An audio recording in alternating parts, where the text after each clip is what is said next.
and renowned vocalist Minnie Palmerston. She had no idea what a souffleuse was, and she was too timid to ask.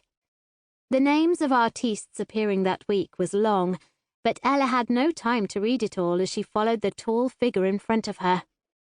Still, she could appreciate that this was a world of affluence and privilege, very different from the one she knew. Even the air smelled rich with the aroma of tobacco smoke and perfume. Mr. Weatherby-Nichols was far ahead of her now, and was opening a door that led on to another, less glamorous part of the theatre.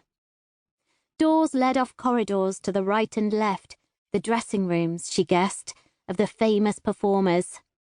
And then suddenly she was in the auditorium, a vast cavern of a place filled with row upon row of seats that faced the stage.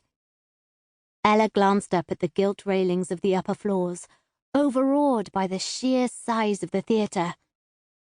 Behind the stage was a kitchen. "Here we are, then," said Mr. Weatherby-Nichols. "Perhaps you'd like a cup of tea before you start work. Kathleen?" A young girl appeared, wiping her hands on the sacking apron tied around her slim waist. "See to... What did you say your name was?" "Ella Burton, sir. Ella, if you please."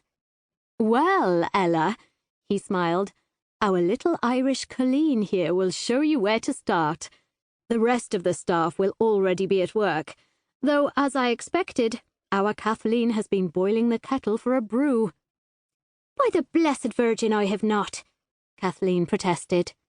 "I'm getting more water from my bucket, that's all. There's a lot of back-breaking work to do now the place is opened again. No work being done for months, if you ask me." Ella wondered if her dismay was showing on her face. The prospect of cleaning all those long corridors was not a pleasant one. "Look," Mr. Weatherby-Nichols said kindly. "Fit in here as best you can, work hard, and you'll be all right. I've got to go." As he disappeared, Ella felt suddenly lost, cast adrift in a strange world where she was nothing more than the tiniest cog in the wheel that ran the theatre. "About time you got here." Kathleen looked her up and down.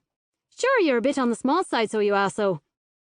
She rubbed her hands on her sacking apron and then smiled, tugging a loose curl of red gold hair back under what appeared to be a man's cap. "I hope you're a hard worker. We need somebody with a good dollop of elbow grease." Ella had difficulty understanding what Kathleen was saying. She had a lovely Irish accent, but she spoke quickly, as though she had no time to mince her words. Ella smiled and held out her hand. "I might be small, but I can work hard," she said. "You'll need to work hard round here." Kathleen smiled to soften her words. Most of the cleaners were paid off when the palace closed down for a few months. In any case, to be sure, they couldn't hang around waiting for the theatre to open again. Some of them had little kiddies to feed. "But there are other staff, aren't there?" Ella was alarmed at the thought of cleaning the huge building with only Kathleen to help her. Kathleen laughed. "Not many. There's my Irish pal Tim, who probably took you on. He styles himself as the under-manager, though we don't do much managing. And then there's old Doris, the chief scrubber, I call her, just for a joke, you know. She's off work today. Bad cold. Used to be a fine singer, so she says.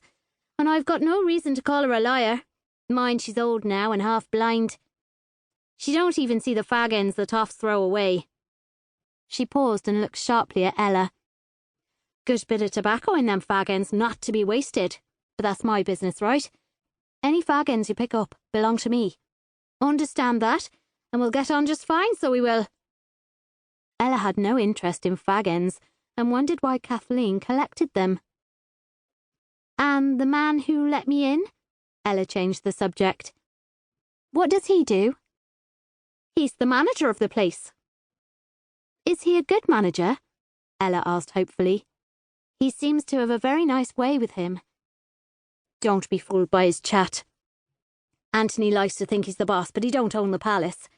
Mind you, he's the one who forks out the wages, so you'll have to be nice to him." She giggled. "Not too nice, mind." "Come on then, take your coat off. If I was you, I'd tuck your skirts up into your bloomers."